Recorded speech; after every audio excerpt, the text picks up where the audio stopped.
Halo semua, hari ini kita mau ngobrolin sesuatu yang lagi panas-panasnya nih, perpecahan politik.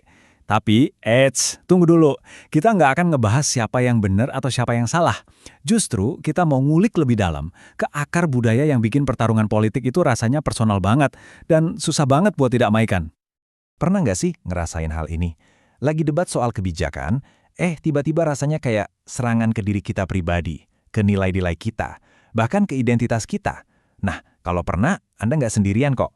Pertanyaan inilah yang jadi inti obrolan kita hari ini. Kita bakal cari tahu kenapa sih pertarungan politik modern seringkali jadi personal banget. Oke, kita mulai ya. Poin pertama yang perlu kita pahami adalah konflik politik zaman sekarang tuh udah bergeser. Ini bukan lagi sekedar perebutan sumber daya, kayak siapa dapat apa, tapi udah jadi pertarungan tentang siapa kita dan apa yang kita yakini. Di slide ini kelihatan jelas banget bedanya. Di satu sisi ada yang namanya konflik kepentingan. Contoh gampangnya negosiasi gaji. Isunya jelas, konkret, dan bisa dinegosiasiin. Tapi di sisi lain ada konflik identitas. Nah, ini lebih abstrak, menyangkut nilai-nilai inti dan rasa aman kita. Ketika identitas kita yang diusik, kompromi itu rasanya kayak mengkhianati diri sendiri. Dan inilah yang sering banget terjadi di panggung politik kita sekarang. Terus kok bisa sih identitas kelompok ini jadi sekuat itu? Bahkan kadang lebih kuat dari kepentingan pribadi kita sendiri. Jawabannya ternyata ada di sebuah eksperimen psikologi yang keren banget. Yuk kita lihat betapa gampangnya otak kita menciptakan dinamika kami. Yang bikin kaget dari eksperimen ini tuh simple banget caranya. Jadi, psikolog sosial Henry Tajfel ini nemuin, bahkan ketika kelompok dibentuk totally random, cuma lempar koin doang, orang tuh otomatis bakal mihak kelompoknya sendiri. Gila kan? Nggak ada sejarah bareng, nggak pernah ngobrol, nggak ada untungnya juga. Cuma dikasih label, udah cukup buat bikin kubu. Nah, fenomena inilah yang kita kenal sebagai teori identitas sosial. Gampangnya gini, sebagian besar dari siapa kita itu ya datangnya dari kelompok-kelompok di mana kita jadi anggotanya. Entah itu tim olahraga favorit, partai politik, atau negara kita. Kemenangan mereka jadi kemenangan kita, kebanggaan mereka pun jadi kebanggaan kita. Oke, pertanyaannya sekarang, gimana sih proses ini sebenarnya terjadi di otak kita?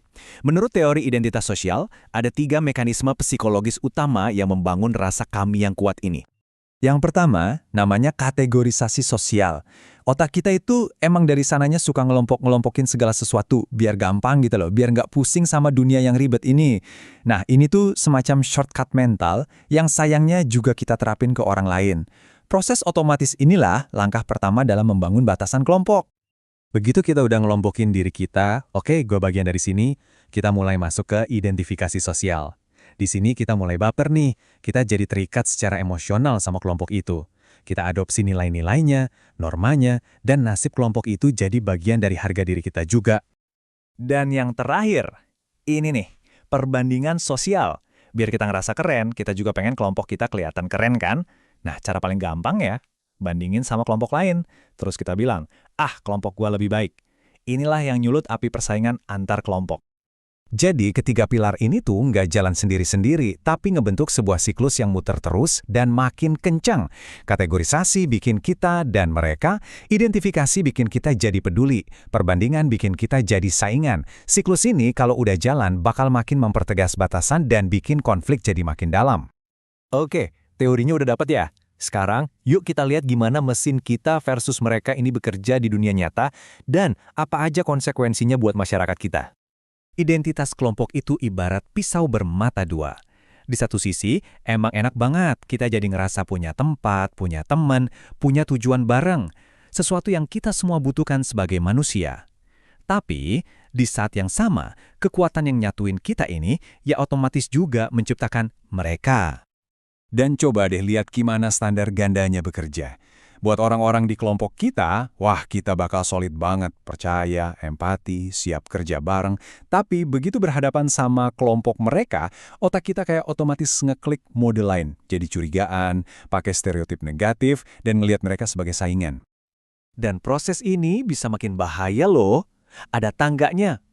Awalnya cuma stereotip, ngegeneralisir doang. Terus bisa naik jadi prasangka, alias sikap negatif. Dari situ bisa jadi diskriminasi, yaitu perlakuan yang gak adil. Dan puncaknya, yang paling ngeri, bisa sampai dehumanisasi. di mana kita udah nggak ngelihat kelompok lain itu sebagai manusia seutuhnya. Nah, inilah hasil akhirnya. Proses yang sering disebut othering atau mengoranglainkan ini benar-benar mecah belah masyarakat. Rasa kemanusiaan kita bersama jadi retak dan masyarakat jadi terpecah belah. Dalam kondisi kayak gini, konflik itu bukan cuma mungkin terjadi, tapi seringkali rasanya jadi kayak, nggak bisa dihindari lagi. Oke, kedengarannya mungkin surem banget ya. Tapi, hey, ngerti masalahnya itu kan langkah pertama buat nyari solusi. Jadi kalau masalahnya ada di identitas, gimana dong cara kita mengubah obrolan ini biar nemu jalan keluar? Nah, ini poin kuncinya. Cara-cara negosiasi biasa yang fokusnya siapa dapat apa, seringkali nggak bakal berhasil di konflik identitas. Kenapa? Karena isunya bukan soal materi, tapi soal pengakuan, harga diri, dan rasa aman.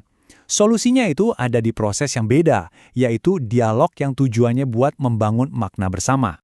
Salah satu framework yang bisa kita pakai itu namanya AREA, dari Jay Rothman. Ini bukan buat debat kusir ya, tapi proses yang ada tahapannya. Mulai dari antagonisme, buat ngebongkar akar masalahnya tuh apa sih sebenarnya? Lanjut ke resonansi, buat nyari-nyari, ada nggak sih nilai-nilai yang sama di antara kita? Nah, dari situ baru deh masuk ke invensi. Bareng-bareng nyiptain solusi baru. Dan terakhir, aksi, bikin rencana yang jelas dan bisa dikerjain. Pada akhirnya, semua itu balik lagi ke ide yang simple tapi kuat banget ini. Kedamaian dalam konflik identitas itu nggak akan kita temuin di atas kertas perjanjian, tapi lewat proses menciptakan pemahaman dan makna baru yang bisa diterima dan dihargai bareng-bareng. Jadi saya mau tinggalin kalian dengan pertanyaan ini. Nanti kalau kalian lihat lagi ada perdebatan politik yang panas, coba deh lihat lebih jauh dari sekedar kebijakannya. Coba tanya ke diri sendiri, kira-kira identitas apa ya yang lagi dipertaruhkan di sini? Kebutuhan mendasar apa ya yang lagi mereka perjuangkan? Siapa tahu dengan pakai kacamata budaya ini, kita nggak cuma bisa ngelihat konfliknya aja, tapi juga mulai nemuin jalan menuju pemahaman.